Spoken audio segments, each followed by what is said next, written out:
किस्त 1। मेरे तमाम चाहने वालों को मेरा सलाम, जिनकी मोहब्बतें मेरा हौसला हैं। एक नई घरेलू कहानी के साथ हाजिर हूँ। उम्मीद है आपको ये कहानी अच्छी लगेगी और कुछ फन तकसीम होगा। तो चलते हैं कहानी की तरफ।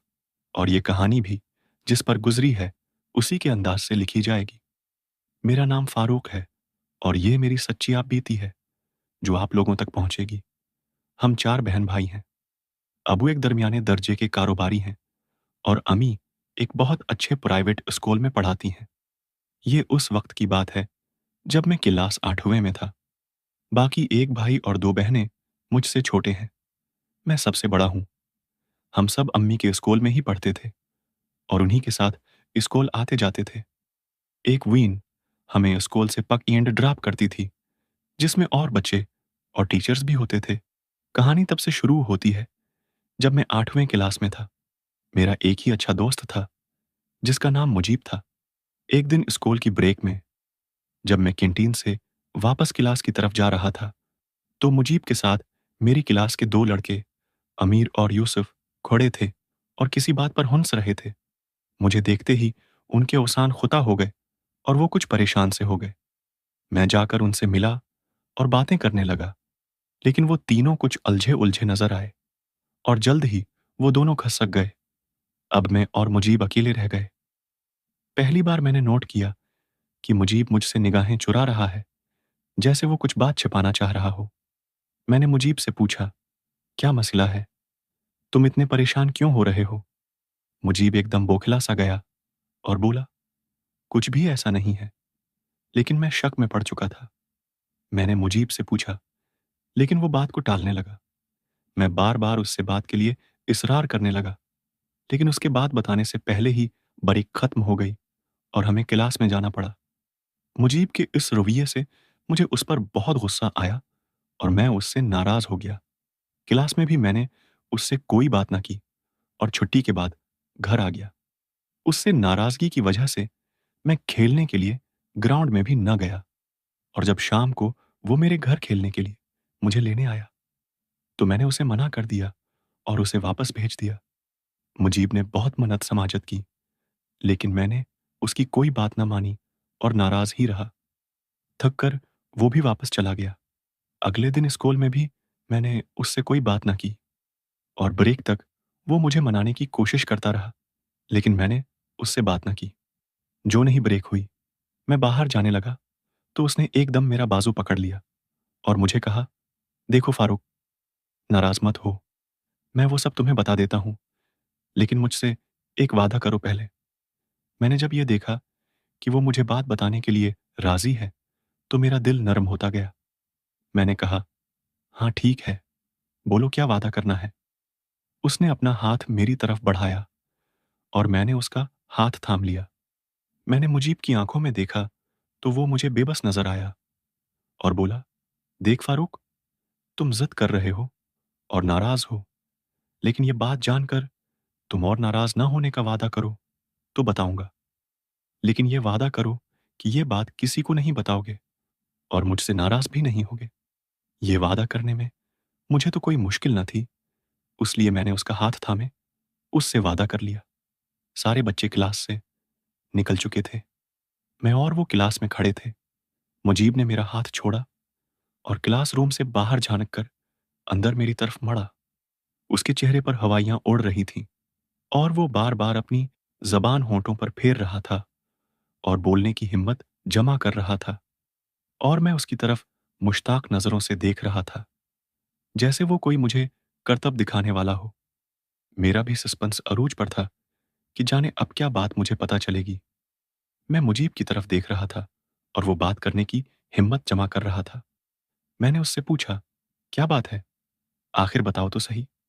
मुजीब ने बेबसी से सिर हिलाया और हाथ मिलते मिलते बोला, यार फारूक, मैं कैसे बताऊं तुम्हें ये बात? मैंने कहा, जिस तरह तुम उनसे हंस हंस कर बात कर रहे थे, उसी तरह बता दो मुझे, क्योंकि मुझे भी बहुत सस्पेंस हो रहा था कि जाने अब बात किया है।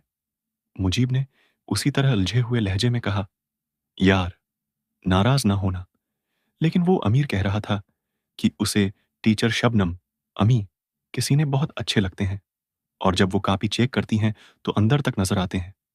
और ये देखकर उसे बहुत सुकून मिलता है। ये सब वो कह रहा था। मुजीब ने ये सारी बात जल्दी-जल्दी एक ही साँस में की, लेकिन मेरे कानों में जैसे साएँ-साएँ होने लगा। ये बात मुझे बहुत ही बुरी लगी और मेरा सारा वजूद झंझना उठा। मैं एक झटके से आगे हुआ और मुजीब का गला पकड़ा। इससे पहले कि मैं उसे मारता, उसने मेरे आगे हाथ जोड़े और जल्दी से बोला, "देख फारूक, तूने वादा किया था कि नाराज़ नहीं होगा और किसी को नहीं बताएगा। देख, तू मुझे मारेगा, तो बात बाहर निकल जाएगी।" उसकी बात सुनकर मैंने एक झटके से उसे पीछे धकेल दिया, लेकिन मुझे बहुत गुस्सा आया हुआ था। मेरा चेहरा गुस्से से लाल भभूका हो चुका था और मुझे अपने कान की लोएँ जलती महसूस हो रही थीं। मैंने खूनख्वार नज़रों से मुजीब की तरफ देखा, तो वो फिर बोला, "यार, वो ये बात कह रहा था। मैं तो ऐसा सोच भी नहीं सकता।" मैंने खुद को कंट्रोल करने की कोशिश की। अब इतनी समझ मुझे भी थी कि इस बात से अम्मी की बदनामी होगी। मैंने उस लिए अपने आप को कंट्रोल करने की कोशिश शुरू कर दी थी। मुजीब मेरे सामने खड़ा था और मैं कुर्सी पर बैठ चुका था। मैंने उसकी तरफ देखा और कहा, "और क्या बकवास इस कमीने ने की?" मुजीब मेरे पास आया और बोला, "देख फारूक, खुद को कंट्रोल कर, मैं तुम्हें सब बता देता हूँ।" और उसने मेरे कुंधे पर हाथ रखकर मुझे थपकी दी और कहने लगा, "देख, मैं जानता हूँ ये बहुत बड़ी बात है, लेकिन हम उस पर कोई एक्शन इस तरह नहीं ले सकते। मैं उम्र के उस दौर से गुज़र रहा था, जहाँ अभी-अभी जिन्स के फ़र्क का अंदाज़ा होना शुरू हुआ था। मर्द और औरत के आज़ा में फ़र्क है, ये इल्म तो बचपन से ही देखे गए कई मनाज़र ने बता दिया था। यहाँ एक बात बताता चलूँ कि बहुत सी औरतें छोटे बच्चों को मासूम समझते हुए उनके सामने लिबास बदल लेती हैं या उनको नहलाते हुए खुद नहा लेती हैं, जिससे उनके पोशीदा हुस्से उस बच्चे के सामने ज़ाहिर होते हैं। ऐसा बिल्कुल भी नहीं करना चाहिए। ये इंतहाई गलत हरकत है और बच्चे के ज़हन पर बहुत बड़ा असर डालती है। उससे बचना चाहिए। तो मुझे मुजीब की बात इंतहाई बुरी लगी, क्योंकि इतना तो मैं जानता था कि अम्मी के या उनके वजूद के बारे में ऐसा बोलना गंदी बात है, जिस पर मुझे गुस्सा भी आया था। लेकिन बचपना भी था, तो इसलिए सोच वादे का पास रखने की भी थी। और ये भी कि अगर लड़ाई की जाए तो बात बाहर निकलेगी और जब अम्मी को पता चलेगा तो कितना बुरा लगेगा। तो मैं गुस्से के बावजूद चुप हो गया।